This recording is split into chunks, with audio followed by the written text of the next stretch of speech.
First, I'd just like to wish you a fabulous 40th birthday.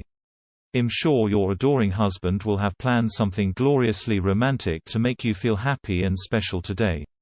What have thought all those years ago, when you were a teenager and your bedroom walls were plastered with pictures of Princess Diana, that one day you'd be married to her beloved son and be the mother of his children. As you sit looking at Harry over the dinner table in your £11 million mansion, it must be hard to believe that you actually wept watching him walk behind her coffin on that terrible day in September 1997. Yet all these years later, here the two of you are with your perfect family. You must be feeling pretty pleased that, thanks to that young prince, every one of your girlhood fantasies, becoming rich, famous, even royal, has come to pass, even though you were separated not just by an ocean, but by a class and cultural divide. But no class divide was ever going to be a problem for you, Meghan. Not with the kind of confidence and self-belief, some might say arrogance, that makes you the powerhouse you are. You might have been born a working-class girl in LA, but you were always going to be a somebody, weren't you? And today you are a somebody.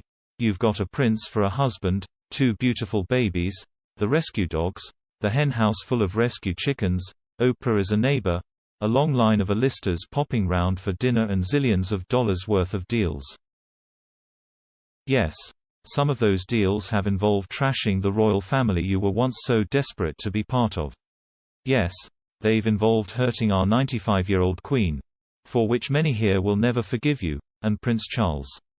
You and Harry even branded his family racists, which was a pretty low blow when you know they can't hit back. But I suspect you really believe they are, and Harry has formed his opinions by looking at him through the prism of your eyes. It's sad, Meghan, that you've never really seemed to understand the value of family, estranged as you are from yours, apart from your mother, Doria. I'm guessing you never thought they were quite good enough, shiny enough, classy enough to accompany you on your glittering journey to global superstar. In fact, they were a bit of an embarrassment, weren't they? The blabbermouth half-sister who couldn't stop talking to the press, the half-brother who was charged with putting a gun to his girlfriend's head. Even your poor mother was forced to file for bankruptcy after running up nearly $50,000 on her credit cards.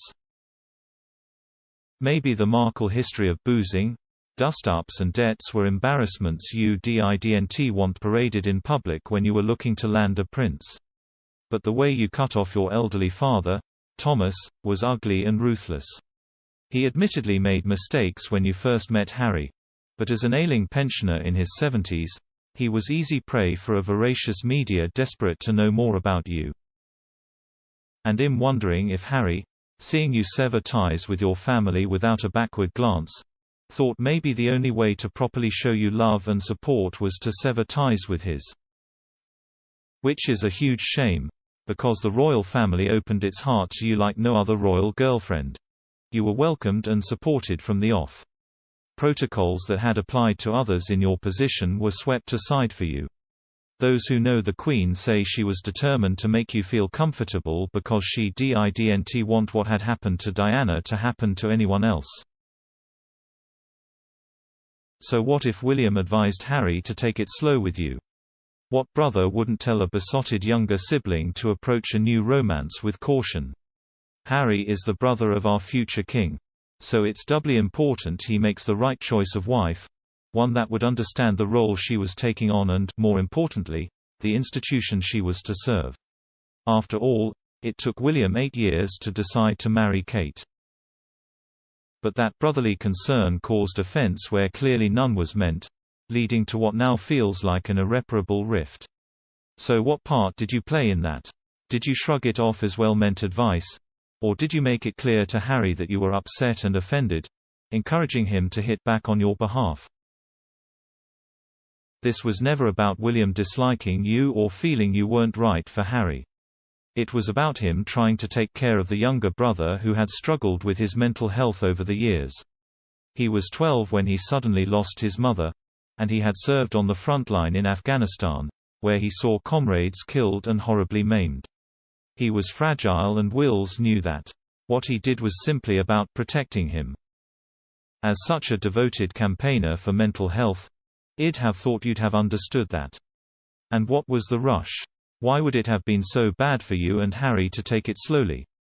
Because you must surely now see that Harry isn't the man you first met. This estrangement from his family has changed him. He looks morose, angry and bitter, and seems consumed by the belief that his family are bad people who hate you. That isn't true, Meghan, and you know it. William and Charles are not bad people. Along with Harry, they got through some of the hardest times of their lives together. They bonded. They had fun. They were often pictured laughing in each other's company. But these days we rarely see Harry laugh. So I hope he laughs with you. Truly I do. Because his public face is now sour and unforgiving. Even his oldest friends say he never answers their emails and they fear for him. Do you really think that's helping him, Meghan, to be cut off from all his family and friends? Do you think that's what Diana, the woman you idolized and who adored Harry, would have wanted? I'm pretty sure had she been alive she would never have let this happen. She'd have made the importance of family clear to him and to you, Meghan. And bearing in mind what happened to her marriage, she'd have wanted Harry to have somewhere to go if your relationship didn't work out. Instead he walked away with you, and for you, and now there's no going back. Abandoning your family was clearly something you were able to cope with. And I suspect it actually suits you. If it's true you've set your sights on being US president one day, you wouldn't want the Markle mob embarrassing you. But I can't help remembering that gloriously sunny May day at St. George Chapel in Windsor when you became the Duchess of Sussex. How, I wondered, can a 37-year-old woman have just one family member at her wedding? The pews were packed with Hollywood stars you barely knew. But your mother was the only relative you invited. That told us everything we needed to know about the importance you place on family. But Harry's family was there to support him. And my worry is that he isn't going to cope long-term without them. H is in a new country trying to forge a new career, which until now has consisted mainly of bad-mouthing people who welcomed you, wouldn't housed you, provided you with staff and paid your bills. I'm not sure what the two of you think support is, but I suspect you think the royal family didn't support you because it couldn't allow you to have your own way, do exactly as you want. At your engagement you and Harry told us joyfully how you were going to change the world. But, Meghan, I don't think you properly understood the institution you were marrying into, that you were never going to be the star of it, just a small part of it. And, once inside, it didn't take you long to realize that you couldn't flourish the way you wanted to within its confines. You were never going to be able to manipulate it to follow your agenda, which is why you wanted out. You had the man, you had the title, you had the status, and I'm guessing you decided that was all you needed. But maybe you wanting out is what persuaded Harry he wanted out, too. It's clear he would do anything to please and protect you. You're a clever woman, Meghan. You must see how this rift is bringing pain and heartache to this fragile man you claim you love. So, on your 40th birthday, wouldn't the ultimate act of love be to encourage him to build bridges with his brother, his father, his grandmother? You must have made enough money already to lay off the Windsors, although the new 4-book deal would suggest otherwise. But seriously, how much money do you need? Go do your charity work, fight the climate change battle, help the impoverished. But surely the greatest good work you can do would be to help your husband find his way back into the heart of his family. Think of Archie and Lilibet. They could grow up to be part of one of the oldest, most respected families in the world. But as things stand, they will have no relatives apart from you, Harry and Doria. Their father will never make the move to reunite with the Windsors without your approval, Meghan. So the greatest present you could offer him today on your birthday would be that blessing.